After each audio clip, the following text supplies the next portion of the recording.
wanted to illustrate a really common problem. Excuse my fingers, I dyed something. When you're getting a tree from the garden center or Home Depot or wherever you're getting it from, the roots are gonna be, when you're first planting it, it's gonna be like this in a pot, where the tree has maybe a couple of roots.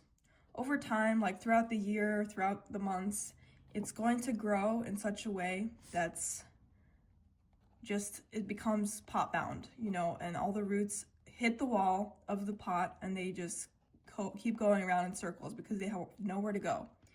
And if it's not replaced to a new pot, it's gonna be this circling pattern. And when you're ready to plant, all your roots are gonna be like this.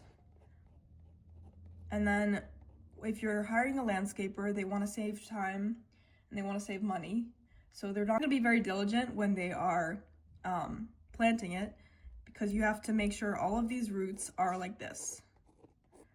That's ideal for the tree's growth. But instead, they are like this.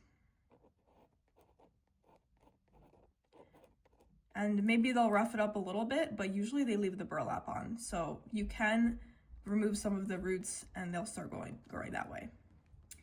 But over time, and this is so common, especially with the city street trees, because they really want to save the most amount of money, homeowners are more likely to care more about their trees.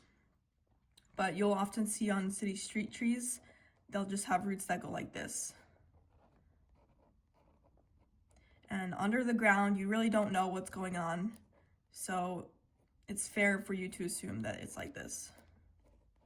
And then maybe there's some roots that are feeder roots that will just keep the tree surviving. But eventually, these roots are alive, these ones. And they're alive, so they're growing like this. So they're expanding. Over time, they'll be thicker and thicker. And there's no way for this base of the tree is also growing thicker and thicker. So they are pushing against each other. And there's nothing you can do about that. The thing that's advisable would be to cut some of these roots, but maybe there's so many that it would be really detrimental to the tree if you did that.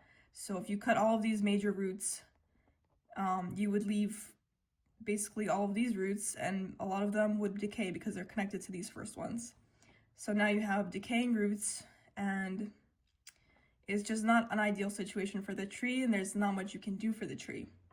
One of the things that is advisable, if you have this kind of situation, not this one's probably too far gone, but this one is a root collar excavation.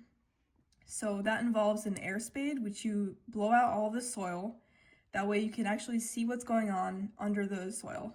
So you see all these roots and you can make a more informed decision about where to cut. And also maybe what you find is so terrible that you don't actually want to save the tree. Maybe it's a better investment for you to remove that tree and plant a new one. But probably if you're at this stage, there will be some roots that you could just cut and it will be okay.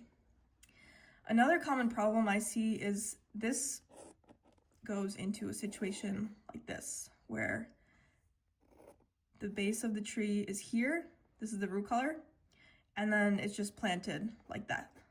And then there's soil filling up to here, and this is actually all stem, it's not roots. So the bark is not really intended to be wet all the time, and the soil will hold the moisture and it will just start rotting this over time.